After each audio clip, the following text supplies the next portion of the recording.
তো হ্যাঁ, অনেক সময় আপনার স্কোর উপর ডিপেন্ড করে। আপনার স্কোর যদি খারাপ হয়, এই ক্ষেত্রে হচ্ছে আপনার বিষয় রিজেক্ট হয়, এটা মাস্ট। কারণ বিষয় অফিসার যখন দেখবে যে আপনার স্কোরের সাথে কোনো কিছুর সাথে মিলতেছে না, তখন আপনার বিষয় রিজেক্ট করে দিবে, এটা একদম শিওর। আসসালামু আলাইকুম গাইস, আশা করি সবাই আল্লাহর রহমতে ভালো আছেন। তো আপনারা অনেকে পেজে মেসেজ দিয়েছিলেন এবং কালকে ইউটিউব ভিডিওতে দেখলাম অনেকগুলো কমেন্ট পাইছি আমি, যে ভাই আমাদের অনেকে তো আইএলটিএস স্কোর কম হয়েছে, অনেকের আবার দেখলাম মাস্টার্সে পিটি স্কোর কম আসছে। তো এই ক্ষেত্রে হচ্ছে ওরা চাচ্ছে যদি নেক্সট ইন্ডিয়াগুলোতে অ্যাপ্লাই করে স্কোর নিয়ে, সেক্ষেত্রে কি বিষয় পেতে কি সমস্যা হবে কিনা বা বিষয় রিজেক্ট হবে কিনা। তো হ্যাঁ, অনেক সময় আপনার স্কোর উপর ডিপেন্ড করে। আপনার স্কোর যদি খারাপ হয়, এই ক্ষেত্রে হচ্ছে আপনার বিষয় রিজেক্ট হয়, এটা মাস্ট। কারণ বিষয় অফিসার যখন দেখবে যে আপনার স্কোরের সাথে কোনো কিছুর সাথে মিলতেছে না, তখন আপনার বিষয় রিজেক্ট করে দিবে, এটা একদম শিওর। তো আমি আপনাদেরকে আজকে বলবো যে আপনারা কি করবেন আপনাদের যদি স্কোর কম থাকে, সেক্ষেত্রে আপনাদের কি করণীয় শেয়ার করবো, যাতে হচ্ছে আপনাদের বিষয় হওয়ার চান্সটা বেড়ে যায়। তাহলে আপনারা কি করবেন সেটাও বলে দিচ্ছি। দেখেন, অনেকে ব্যাচেলরের জন্য কিনা আইএলস করে অথবা পিটিএ করে। এখন দেখা গেছে অনেকে 3-4 মাস 5-6 মাস ধরে আইএলস এর জন্য প্রিপারেশন নেয়, সেন্টারে ভর্তি হয়, যেমন আছে বাংলা আইএলস, তারপর হচ্ছে যে মেন্টস কোচিং সেন্টারে ভর্তি হয়। যাক, এখন অনেক হচ্ছে আবার ইউটিউব ভিডিও দেখে প্রিপারেশন নেয়। এখন এক একজনের বেসিক এক এক রকম। কেউ কোচিং থেকে 3-4 মাসে ভালো একটা স্কোর করে, কেউ দেখা গেছে ইউটিউব ভিডিও দেখে ভালো একটা স্কোর করে 5-6 মাসে। এখন এক একজনের বেসিক এক এক, সবার বেসিক তো আর এক না। তো এখন যে পয়েন্ট যেটা, সেটা হচ্ছে যে অনেকে পিটিও করে। তো দেখা গেছে পিটিতে অনেকের ভালো স্কোর আসে না, স্কোর কম আসে। তো এই ক্ষেত্রে হচ্ছে আপনি কি করবেন যদি আপনার স্কোর কম আসে?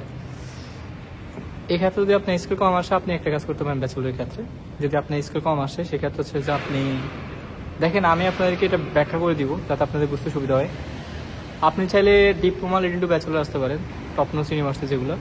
এখন এগুলোতে যদি আপনি অ্যাপ্লাই করেন ডিপ্লোমা লিডিং টু ব্যাচেলর, মানে যারা ব্যাচেলর আসবেন, সেক্ষেত্রে আপনার 1 বছর হচ্ছে আপনার ডিপ্লোমা, এরপর বাকি 2 বছর হচ্ছে আপনার ব্যাচেলর। এই ক্ষেত্রে হচ্ছে যদি আপনার স্কোর কম থাকে, ধরেন ওভারঅল 6 আছে, একটা ব্যান্ডে 5.5 আছে বা 5 আছে, সেক্ষেত্রে হচ্ছে আপনার বিষয় হওয়ার চান্সটা হাই থাকবে। কেন? কারণ আপনি যে ইউনিভার্সিটি অ্যাপ্লাই করতেছেন সেগুলো হচ্ছে টপ নোস ইউনিভার্সিটি। এখন বিষয় অফিসার জানে যে ইউনিভার্সিটিতে অ্যাপ্লাই করা মানে হচ্ছে কি, সে এখানে পড়তে চাচ্ছে বাট তার স্কোর কম, তার বেসিকটা কম। তো ওরা জানে এখানে থাকতে থাকতে আপনার বেসিকটা ইমপ্রুভ হবে। আপনি যখন এখানে এসে ইংলিশে কথা বলবেন, আপনার প্রতিদিন তো ইংলিশে কথা বলতে হয়, সো যখন কথা বলতে বলতে আপনি ইমপ্রুভ হবে। সো ওরা এই ক্ষেত্রে হচ্ছে আপনাকে কনসিডার করবে, ভিসা অফিসার এই ক্ষেত্রে আপনাকে একটু কনসিডার করবে। সেক্ষেত্রে হচ্ছে আপনার ভিসা হওয়ার চান্সটা অনেক হাই। আপনি যদি টপ নোস ইউনিভার্সিটি অ্যাপ্লাই করেন, ডিপ্লোমা লিডিং টু ব্যাচেলর অথবা ফাউন্ডেশন কোর্সে আসেন, যেমন সিকিউতে আপনার 5-6 মাসে একটা ইংলিশের কোর্স আছে, ওটা করাবে।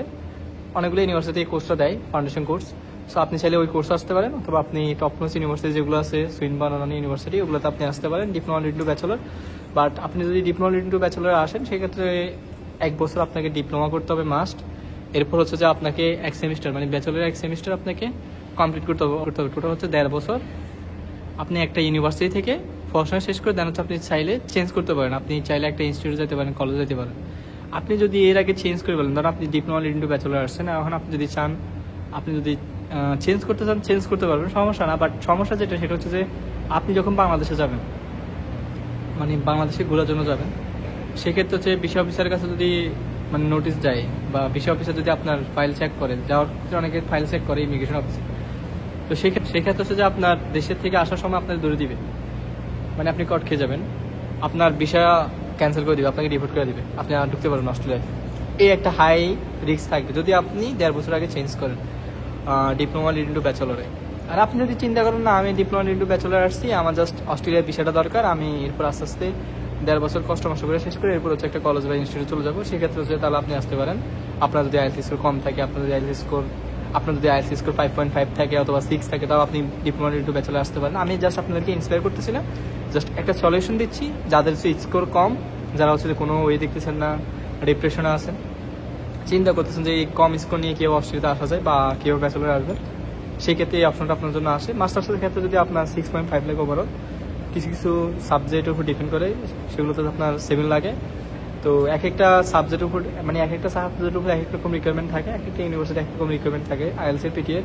সো এটা ডিপেন্ড করে। সো ব্যাচেলরের ক্ষেত্রে ডিপ্লোমা লিডিং টু ব্যাচেলর আসলেন, অথবা আপনি ফাউন্ডেশন কোর্স আসলেন। মাস্টার্সের ক্ষেত্রে আপনি একটা শর্ট কোর্স দিব আপনাকে, সেই কোর্সটা ধরেন আপনার স্কোর কম আসছে একটু, তো আপনি চাইলে শর্ট কোর্স নিয়ে আপনি মাস্টার্সে আসতে পারেন। সো এটা হচ্ছে আপনার জন্য, যাদের হচ্ছে যে কোনো অপশন নাই, বা যারা হচ্ছে যে আর চাচ্ছে না যে পিটিএ বা আইএলটিএস আর দিবেন না, বা হতাশ হয়ে গেছেন, এই সলিউশনটা আমি তাদের জন্য দিচ্ছি, যাতে আপনারা অস্ট্রেলিয়াতে আসতে পারেন। সো অনেকেই অনেক কমেন্ট মেসেজ পাই প্রতিনিয়ত পাই যে ভাই আমার আইএলটিএস স্কোর করো, আমার পিটি স্কোর করো, আমি কী করবো, অস্ট্রেলিয়াতে ঢোকার সলিউশন কি, ওইটা বলেন। তো আজকে আমি আপনাদেরকে ক্লিয়ার করে দিলাম, আজকে আপনাদেরকে একটা সলিউশন দিয়ে দিলাম, ওই দেখাই দিলাম, চাইলে আসতে পারে। বাট এমন কোনো কাজ করবে না যেটা আপনার ফিউচার বিষয়ের উপরে ইম্প্যাক্ট করবে। সো আমি বলবো যে যে কোনো কাজ করার সময় একটু ভেবেচিন্তে করাটা ভালো। আপনার হাতে যদি সময় থাকে, পর্যাপ্ত পরিমাণ যদি সময় থাকে আপনার হাতে, ধরেন আপনি আইএলস একবার খারাপ করছেন, আপনি চাইলে আবার আইএলস দিতে পারেন, অথবা দেখা গেছে আপনি পিটি স্কোর মানে অনেকে হচ্ছে যে পিটি নিয়ে একটু ভাবে বা অত বেশি অনেকে ঘাটে না। দেখেন আইএলস হচ্ছে কাদের জন্য, যাদের বেসিক ভালো, মানে মোটামুটি বেসিক আছে, একদম যে আপনাকে অ্যাডভান্স লেভেলের বেসিক থাকতে হবে এমনটা না। আপনার মোটামুটি বেসিক থাকলেও আপনি আইএলস করলে ভালো একটা স্কোর না পাইলেও মোটামুটি 6.5 বা 6 আপনার আসবে।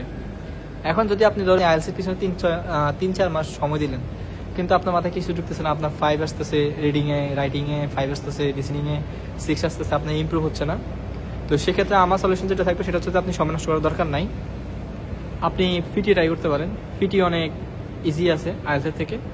এটা হচ্ছে আপনার মানে কম্পিউটার বেস এক্সাম। সো এখানে আপনার আগে 20টা প্যাটার্ন ছিল, এখন হয়তো আরও 5টা অ্যাড করছে, বাট আমি শিওর না, আমি অনেকদিন পর্যন্ত পিটি নিয়ে কারণ পিটি নিয়ে আমার ধারণা এখন নাই। তবে আমি এতটুকু বলতে পারি যে পিটি সহজ আছে, কারণ পিটিতে কোনো আপনি ওই যে আইএলসি স্পিকিং সহজে কারোর সামনে আপনাকে স্পিকিং করতে হবে, তাকে যে স্পিকিং টেস্ট দিতে হবে এরকম কিছু নাই। আইএলস আপনার পিটি হচ্ছে যে আপনি কিছু বাক্য বলবে, ওগুলো দেখে দেখে বলবেন। সো আমার কাছে যেটা মনে হচ্ছে যে পিটি যদি একটু সময় দেওয়া যায়, ভালো একটা স্কোর সহজে উঠাতে যায়। আপনি 1-1.5 মাস সময় দিলে আপনার মিনিমাম 6.5 আসবে অথবা 6 চলে আসবে। আপনি যদি 3 মাস সময় দেন আপনার ডিজাইন স্কোর ইজিলি চলে আসবে পিটিএতে, কারণ পিটি অনেক ইজি। আমি আইএলসি পিটি দুটোই দিছি, সো আমার দুইটার থেকে যে ধারণা, সো সেটা আমি আপনার সাথে শেয়ার করলাম।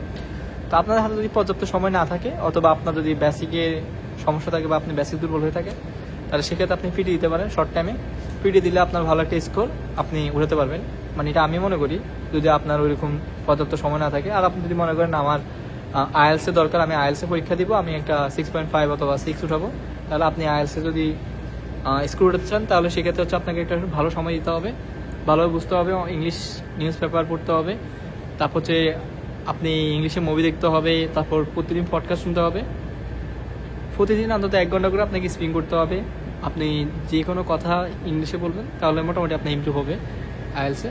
আর আপনি যদি বলেন যে না আমার সময় নেই হাতে, আমি তাড়াতাড়ি ইনটেক ধরবো বা আমি তাড়াতাড়ি অস্ট্রেলিয়া আসবো, সেক্ষেত্রে আপনি পিটি দিতে পারেন। পিটি অনেক ইজি আইএলস থেকে। অনেকে আমাকে প্রশ্ন করছেন যে পিটি কোথায় করবো। দেখেন পিটি অনেকগুলো আছে, আপনার কোচিং সেন্টার আছে, আইএলসে অনেকগুলো কোচিং সেন্টার আছে। সো আপনার যেখানে ভালো লাগে আপনি সেখানে আইএলস বা পিটি করতে পারেন। বাট আমি কোনো রিকমেন্ড করবো না কোনো আইএলস কোচিং সেন্টার বা কোনো পিটি কোচিং সেন্টার। আপনার যেখানে ভালো লাগে আপনি করতে পারেন, এটা আপনার উইশ। বাট কারো যদি স্পেসিফিক কোনো আইএলসের কোচিং সেন্টার জানা না থাকে বা পিটি জানা না থাকে, সেক্ষেত্রে যদি কারো মানে হাইলি সাজেশন লাগে যে ভাই কোথায় করলে আমার একটা ভালো স্কোর আসতে পারে, সেক্ষেত্রে যদি আপনার পার্সোনাল কোনো ইনফরমেশন প্রয়োজন হয়, তাহলে আমার ইনস্টাগ্রামে নক করবেন, আমি এখানে অ্যাক্টিভ থাকি, অথবা আমার ফেসবুক পেজে আমার নক দিতে পারেন। আর যে কোনো ইনফরমেশন জানতে হলে আপনারা আমার পেজে নক দিবেন অথবা আমার ইনস্টাগ্রামে নক দিবেন। তো আমি বলবো যে এখন সময় আর পর্যাপ্ত সময় না যে আপনি ওই রকম সময় নিয়ে আইএলস দিবেন বা অন্যান্য করবেন। শর্ট টাইমে যেটা আপনার দ্বারা পসিবল হয় ওটা করেন। যদি আপনার হাতে পর্যাপ্ত সময় থাকে তাহলে আইএলস করেন, আর যদি সময় না থাকে তাহলে পিটিএ করেন। আর আইএলস পিটি স্কোর আপনার বিষয়ের উপর ইমপ্যাক্ট কখন ফেলে? ইমপ্যাক্ট তখন ফেলে যখন হচ্ছে যে আপনি লেভেল 2 ইউনিভার্সিটিতে অ্যাপ্লাই করলেন। যেমন অনেকগুলো ইউনিভার্সিটি আছে, লাট্রপ, মার্ডক ইউনিভার্সিটি, অনেকগুলো ইউনিভার্সিটি আছে যেগুলোতে আপনার লেভেল 2 ইউনিভার্সিটি, সেক্ষেত্রে হচ্ছে যে বিষয় অফিসার একটু দেখবে। ধরেন আপনার একাডেমিক রেজাল্টও খারাপ, আপনার পিটি স্কোরও খারাপ বা আইএলস স্কোরও খারাপ, সেক্ষেত্রে হচ্ছে আপনার বিষয় হওয়ার চান্স খুব কম থাকবে। এখন ধরেন আপনি টপনোস ইউনিভার্সিটিতে অ্যাপ্লাই করছেন, আপনার জিপিও ভালো, আপনার আইএলসটা শুধু খারাপ, সেক্ষেত্রে হচ্ছে আপনাকে বিষয় অফিসার কনসিডার করবে। সো এটা সন্দেহ নাই, সেক্ষেত্রে আপনার বিষয় হওয়ার পসিবিলিটি অনেক হাই। সো অবশ্যই ট্রাই করবেন যাদের স্কোর কম তারা টপনোস ইউনিভার্সিটিতে অ্যাপ্লাই করার, তাহলে একটু সেফ জোনে থাকবেন। তো আজকে এই পর্যন্ত, সবাই ভালো থাকেন, দেখা হবে নেক্সট কোনো ভিডিওতে। আর কি ধরনের ভিডিও চান অবশ্যই কমেন্ট করে জানাবেন, আর আমার ইউটিউব চ্যানেলটা সাবস্ক্রাইব করবেন, পেজে ফলো দিয়ে রাখবেন। সবাই ভালো থাকেন, দেখা হবে নেক্সট কোনো ভিডিওতে। আজকে এই পর্যন্ত, আল্লাহ হাফেজ, আসসালামু আলাইকুম।